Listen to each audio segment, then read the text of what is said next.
de la noche, 21 minutos con 02 segundos. Estamos en vivo, sí señores, estamos en vivo en el andén de Blue Radio. Ya lo escuchaban ustedes para que no atropellen la opinión. Desde hoy y desde todos los viernes, este va a ser el espacio para la opinión de los jóvenes. Aquí ustedes escucharán 15 maravillosas voces desde Bogotá, pero también desde otras regiones del país con las que usted muy seguramente se va a sentir identificado, con otras no, con otras seguramente va a pelear desde su casa. Y aquí también habrá espacio para las historias de los ciudadanos y de los universitarios de toda Colombia. Este será el espacio para la libertad de expresión de todas las visiones de mundo. Eso sí, con muchos argumentos que esperamos que escuchen ustedes a partir de esta noche. Vamos a divertir, vamos a debatir, pero también nos vamos a divertir, es la consigna que tenemos desde esta noche. Los invitamos a que se suban desde todas las plataformas, desde sus aplicaciones en los celulares, desde sus radios, sus tabletas, desde sus computadores, donde sean. Yo soy Ricardo González Duque y les doy la bienvenida esta noche a El Andén de Blue Radio.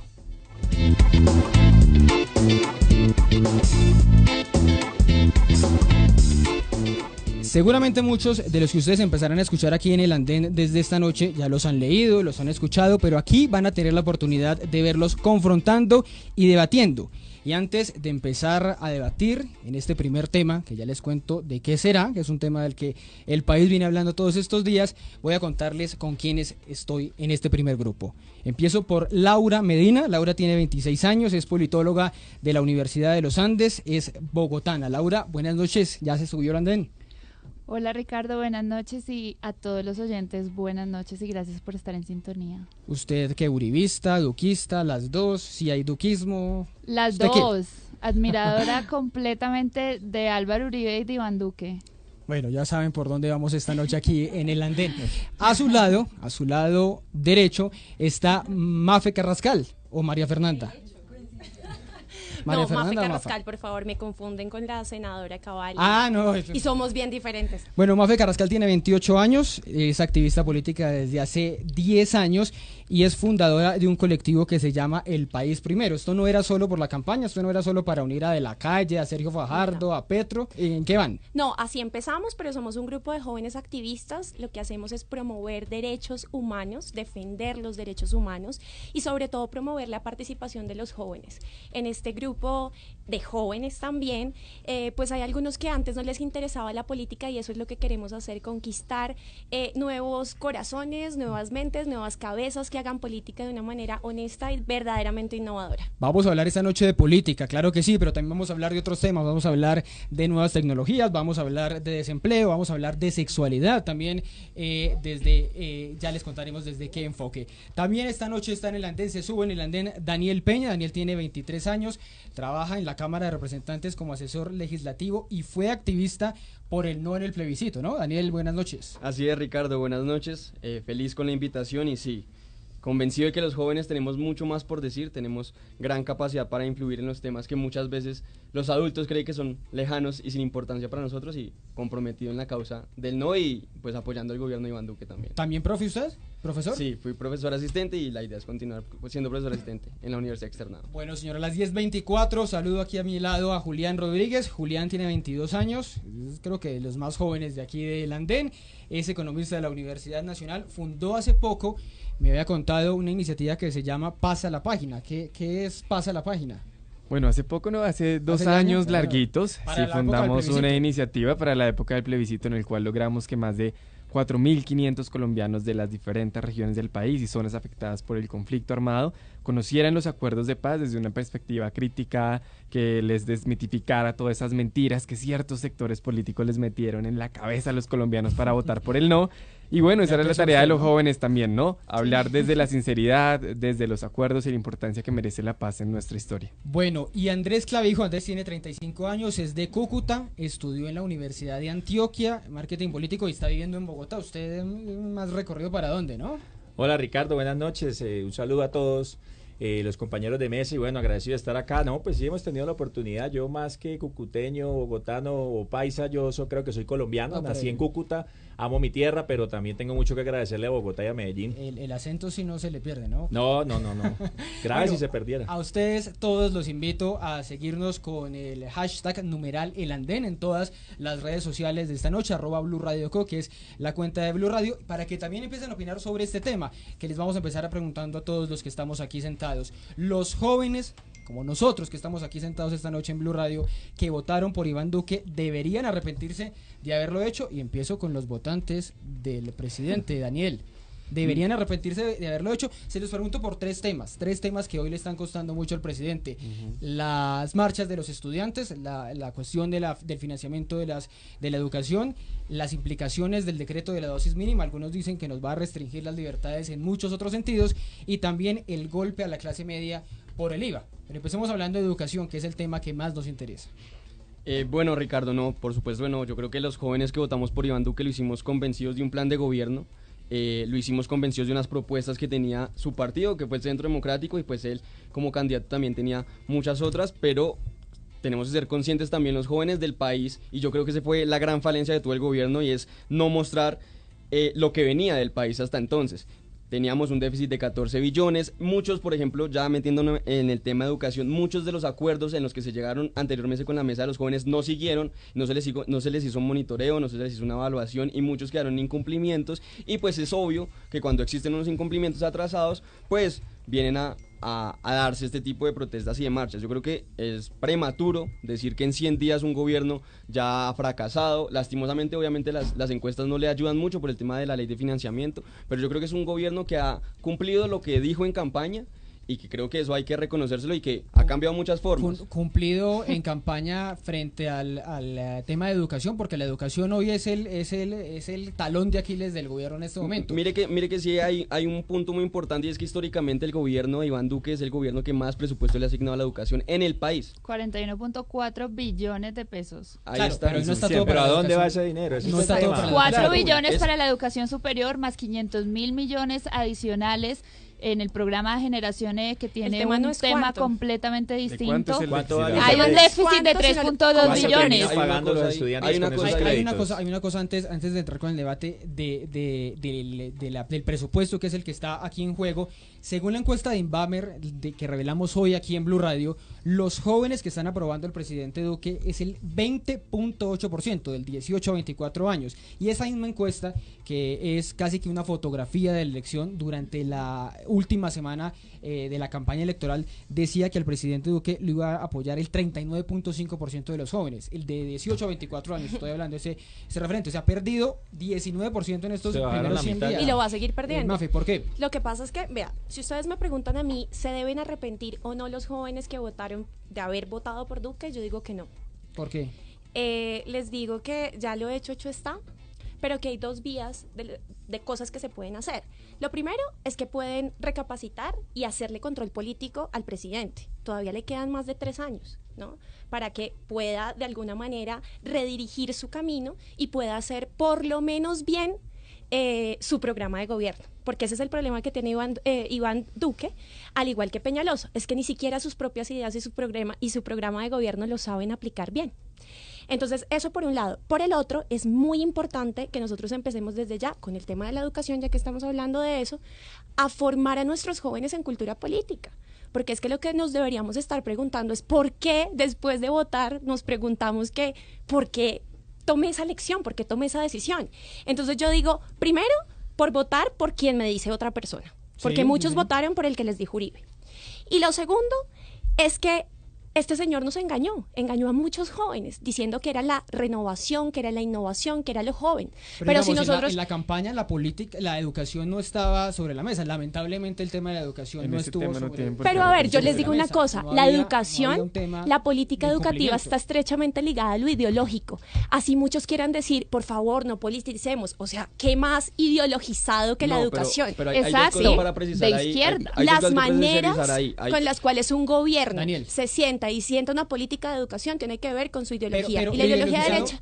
No es ideologizado. A Daniel es ideologizado. Si usted me lo dice así, es en términos de que la mayoría de estudiantes que están saliendo a marchar están en contra del presidente Duque. Yo no sé si llamarlos que son todos de izquierda y llamarlos. Hay estudiantes de universidades privadas que marchan. No, exactamente. Hay dos cosas que yo creo que hay que hacer dos comentarios precisos, y es: en el plan de gobierno había una política de educación, como todo candidato presidencial la tenía, existía una política de educación, pero con lo que no se contaba era con los 3,2 billones de déficit que tiene actualmente las instituciones de educación superior públicas en materia de infraestructura y principalmente en materia de inversión, porque el funcionamiento pues básicamente pues, se alcanza o no, o más o menos se alcanza, digamos, a cubrir. El punto está en que las marchas se radicalizaron en el punto de no poder negociar, que es la base, digamos, pero de que no puede hablar con los estudiantes. No, sí se han escuchado. ¿Y por qué el presidente va a tener que ceder ante unas manifestaciones violentas de los estudiantes? Porque no hay manifestaciones violentas. Y el segundo es que los que están marchando no son solo los estudiantes, están los profesores, están los rectores de universidades. Claro, y el presidente Iván Duque se sentó con los rectores universitarios. La ministra de Educación también se ha sentado y van a reanudar las mesas de trabajo actualmente. Si se reúne con Maluma y con Carlos Vives, ¿por qué no se puede reunir con los estudiantes? Pero eso es la caricatura que le han querido poner al presidente Duque en medio del trabajo que ha venido haciendo la ministra de Educación. Pero es suficiente reunirse con la ministra. Ahora usted dice que no tenía. No, pero esta mañana hay una cosa. Esta mañana acá se comprometió a reunirse no solo la ministra de Educación, sino varios asesores del Ministerio de Hacienda, que fue una petición de los estudiantes y que se ha escuchado, sí. Entonces sí ha habido avances. Incluso se destinó un presupuesto de regalías, la primera vez en la historia del país que para mí sería ideal, pero entonces volvemos al tema. Así como Duque recibe a Maluma y a Silvestre Angón, ¿es que recibe?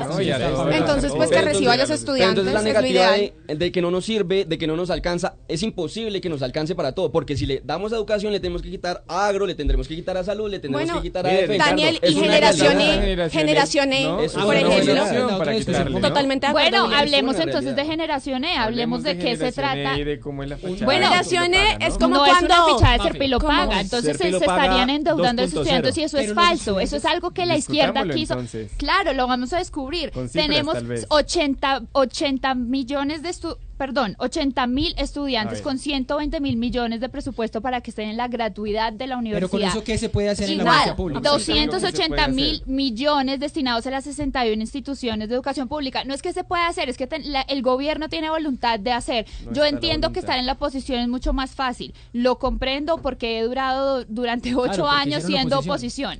Entonces estoy completamente de acuerdo de esto. Eso no es oposición. Yo no elegí a Santos. Listo, para Uribe continuar. Santos sigue 100.000 millones de pesos para programas de excelencia. Esto lo que está haciendo es promover la educación pública. ¿Por qué? Porque el Estado va a promover el 100% de la educación a quienes quieran estudiar en la educación pública. Quienes quieren ir a la universidad privada van a tener que pagar el 50% el Estado, el 25% la educación. Claro, pero es que ya estamos hablando, es que yo te estoy de Serpilo Paga. Uno ve, al Serpilo Paga, porque si fuera Serpilo Paga, entonces estarían endeudando a los estudiantes. Al uribismo le encanta. Se están endeudando. Un momento, estamos en estos días en la quinta marcha. La de ayer fue la quinta marcha. Hubo una marcha el 10, el 17, el 31 de para un octubre, gobierno que está iniciando. Otra el 8 y otra el 15 de octubre. Esa es la pregunta. Si el récord es porque existe realmente un vacío en la educación o porque es una marcha política o una motivación política. Pero que marcha no es política. Espérenme. Quiero cerrar con esta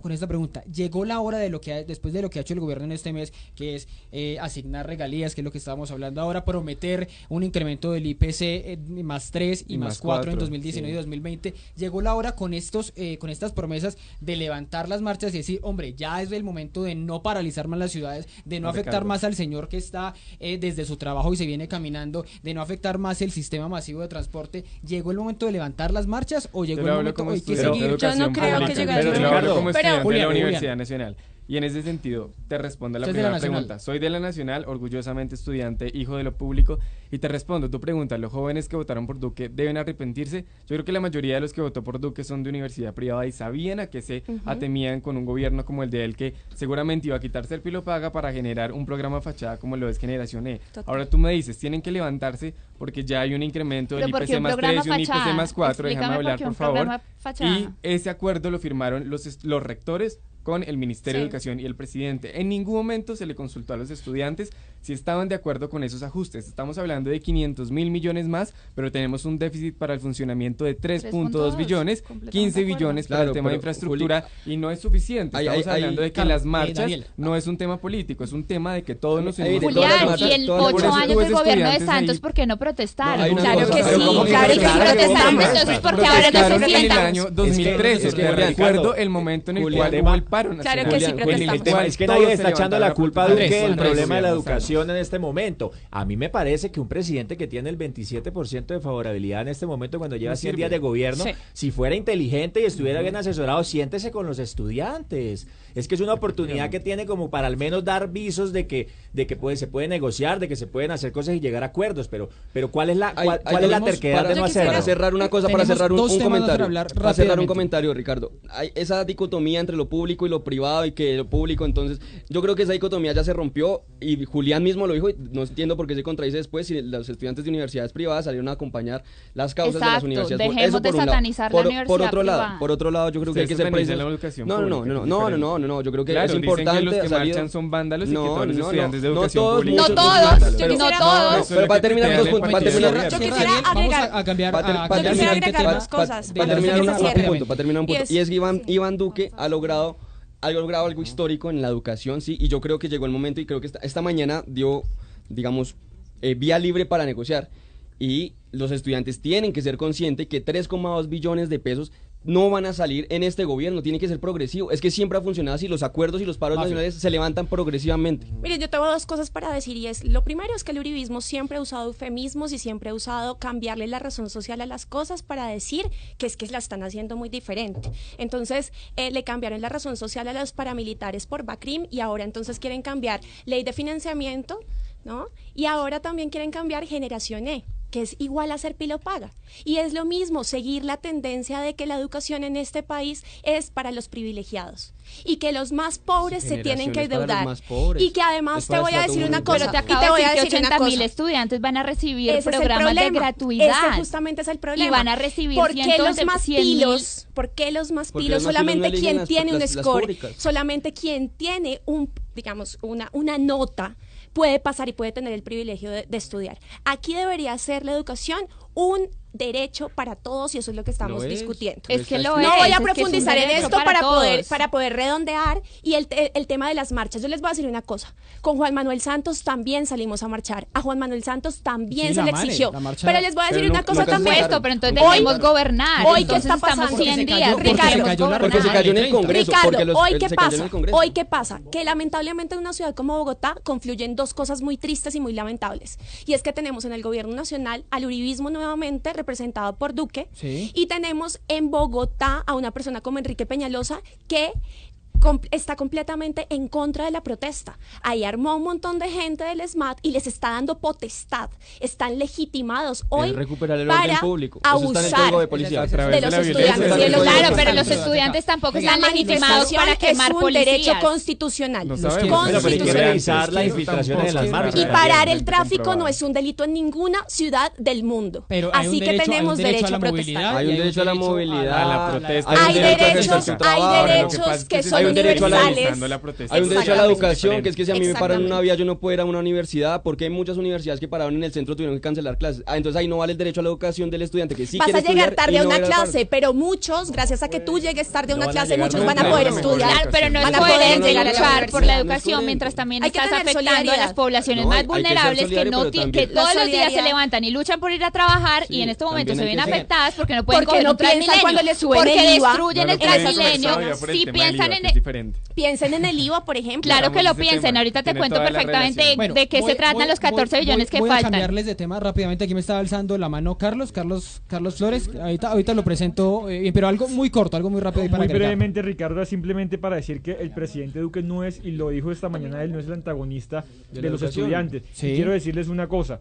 Es cierto que hay una gran deuda histórica con el tema de la universidad pública y el tema de la educación en Colombia, y eso viene de todos los gobiernos. De Santos, el presidente Uribe hizo mucho, pero le faltó también mucho por hacer, y de ahí para atrás todos tuvieron algunas deudas. El tema es que los recursos del sector público también son limitados, Y yo les pregunto, ¿ustedes saben, por ejemplo, que el presidente Duque duplicó, aumentó, en 48% los recursos para la alimentación escolar? Los niños no marchan. Sí, pero los niños no marchan. Claro. ¿Cuál fue la piedra angular que llevó a las movilizaciones? Porque se hizo acuerdo en muchas cosas, que no hubo 500 mil millones de pesos para este año, que era lo que exigían los estudiantes. La Guajira, los sectores rurales de La Guajira, nada más tienen 4% tienen agua. Y eso se soluciona con 700 mil millones de pesos. Esa gente de La Guajira no marcha. Inti Mesías, que los presento ahorita, pero algo muy corto para hablar de dosis mínima, que es otro de los temas de los jóvenes que más nos interesan. Rápidamente sobre educación. Hola a todos los oyentes, muy buenas noches, Ricardo, muchas gracias. Una cosa muy concreta. Primero, la movilización es la que ha transformado la sociedad. Eso está evidenciado. O sea, podemos ver la historia y cómo las movilizaciones son las que han transformado la sociedad. Conquistar derechos. Y el segundo elemento que uno no puede perder de vista, aquí estoy viendo el trino de Jennifer Pedraza, representante del Consejo Superior Universitario, donde dice, mientras las universidades públicas están quebradas, a 2017 el ICETEX reportó utilidades por 948 mil millones de pesos. Es decir, plata sí hay, lo que falta es voluntad política. Y esa es la clase media, Inti, la que está pagando y está endeudada. Y ahí está la que no puede llegar a sus trabajos cuando hay marchas, o las que la rayan la tienda cuando quieren marchar. Rápidamente, les voy a preguntar rápidamente, para cerrar, el tema de los jóvenes y el presidente Duque, el otro tema que es la dosis mínima, que es tan sensible para muchos. No lo hablo simplemente, no le hablo simplemente porque estoy estigmatizando a los jóvenes. Sí, es que no, pero esto vamos a seguir hablando de aquí a que termine el año, vamos a seguir hablando de educación y en nuestras redes sociales podemos seguir el debate con la gente. Pues por supuesto, ustedes muy seguramente van a seguir el debate con respeto y con muchos argumentos. Pero les estaba diciendo de la dosis mínima, que es otro de los temas que toca mucho a los jóvenes, y les hablo de una encuesta que hizo una ONG que considero que es muy seria, que se llama Acción Técnica Social ATS, que dice que el 97% de un grupo de personas que encuestaron, de consumidores, dicen que ellos siguieron consumiendo a pesar del decreto, pero hay una cifra que también me parece interesante. El 37% dijo, yo no lo volví a hacer en la calle, yo no lo volví a hacer en espacios públicos. ¿Sirvió el decreto de algo o nos estamos acercando a que nos van a afectar las libertades a los jóvenes por otra vía? Bueno, gracias, Ricardo. A mí me encanta este tema porque estoy completamente convencida de apoyo 100% a este decreto. ¿Por qué? Debido a mi trabajo con la comunidad en la ciudad de Bogotá específicamente, me doy cuenta que en todos los barrios de cada una de las localidades en las que he trabajado, la principal problemática es el consumo de drogas en los espacios públicos, al frente de los colegios, en los parques, en los andenes, frente a las casas. Entonces, este decreto no está criminalizando al consumidor. El consumidor está en todo su derecho de consumir en la intimidad, pero ¿por qué apropiarse de los espacios públicos de nuestra ciudad? Para hablar, para consumir delante de niños, para meterse, porque un momento. Ojo con esos. Los jíbaros se están metiendo a los colegios y yo he hablado mucho de este tema y hay muchas personas que dicen, ¿de dónde sacas esta información? ¿Cómo así que dónde la sacas? De la comunidad, de la señora que todo el tiempo está quejándose y está preocupada porque hay jíbaros al frente de su colegio, del colegio de su hijo, porque le meten la droga en las maletas, porque le pegan la droga. No, es que no, espera. Lo que estoy diciendo es, esta medida lo que está buscando es prevenir el consumo en los jóvenes, prevenir que haya consumo frente a los niños y a los jóvenes y prevenir que el narcotráfico se tome. El consumo no está sirviendo y eso es lo importante. El presidente Duque. Sí, pero han habido 1.465 jíbaros que han salido de la calle. Eso para mí es importante. Que se ha recogido en lo que lleva esta medida impuesta solamente 53 kilos de marihuana. Realmente 53 kilos de marihuana de sustancias psicoactivas en general. Ha sido real. Bueno, peor aún si es sustancias psicoactivas, porque estamos metiendo en un paquete a un montón de drogas y realmente esto nos dice que es una medida totalmente inefectiva. Este decreto tema de que no está atacando la estructura del narcotráfico. Llevamos 40 años en la lucha con el narcotráfico fallida, catastrófica. Los resultados no han sido los esperados. Entonces este decreto es un pañito de agua tibia. Esto es como darle una acetaminofén a un enfermo terminal. Yo te agrego, para mí sí es muy valioso que se haya es muy valioso que se hayan recuperado 136 parques y 172 entornos educativos. Laura, permítame, porque eso no vamos a valioso. Miren, los traquetos y los verdaderos narcotraficantes siguen campantes. Este decreto es una medida completamente populista del gobierno de Iván Duque. Esto no es nuevo, ¿sí? Ya se decomisaba la droga o la marihuana en la calle a quien la portaba.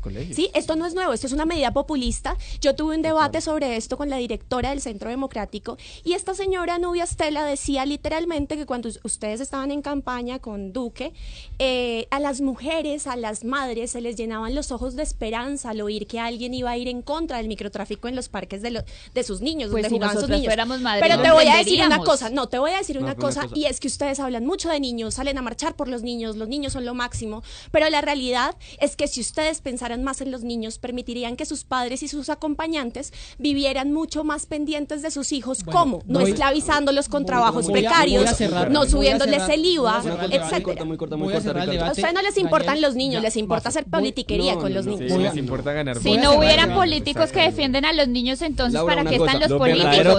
Defender a los niños es darles educación, es darles salud, acompañamiento. Para dar unos datos, porque...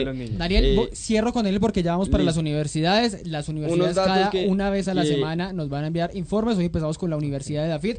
Ya van a ustedes a escuchar 2 estudiantes desde allá que nos van a hablar ya les cuento de qué tema. Pero Daniel, para cerrar tema. Para cerrar, básicamente, el problema de las drogas en Colombia siempre ha sido muy complejo. Uno no puede adaptar la política de Uruguay de legalizar, pero tampoco la de China de prohibir con pena de muerte. No creo que Colombia tiene un contexto diferente. No es una medida de penalización, ¿no? Es una sanción netamente administrativa y yo creo que sí. Estigmatiza. No estigmatiza. Claro, porque tú quedas registrado en un libro de sanciones. No, pero Mafe, una cosa. La sanción te impide, ¿qué? Te impide hacerlo en vía pública. Si usted quiere meterse su cacho de marihuana, hágalo, pero no lo haga en un parque. El microtráfico lo lleva a domicilio, pero se lo llevan a la casa. El tema es que tú lo portes. ¿De qué sirve ese decreto si se lo van a llevar a domicilio? Cambian el negocio, nada más. Si yo como gobierno dificulto que eso lo hagan en un espacio público, se lo llevan a domicilio. Si yo le dificulto que eso lo hagan en un espacio público, estoy adquiriendo la verdadera esencia del espacio público, que es para divertirse y que es para disfrutar, que no es un lugar. Si quiere meterse un cacho de marihuana, hágalo en su casa, ¿sí? Hágalo en su casa. Y yo creo que eso, los jíbaros se lo van a llevar a la casa. Entonces, ¿cuál es el beneficio? Y yo creo que entre más difícil para un colombiano sea adquirir la droga, que entre más difícil para un colombiano sea adquirir la droga, muy a poco paso, pero a largo plazo, Juli, pero a largo plazo podremos derrotar el microtráfico, que es el principal problema actualmente en las ciudades. Cuéntenos problema de salud pública. Cuéntenos ustedes a través de numeral el Andén Blue, si escuchando esos argumentos sobre la educación y sobre el decreto de las dosis mínimas, los jóvenes que votaron por el presidente Duque deberían arrepentirse de haberlo hecho.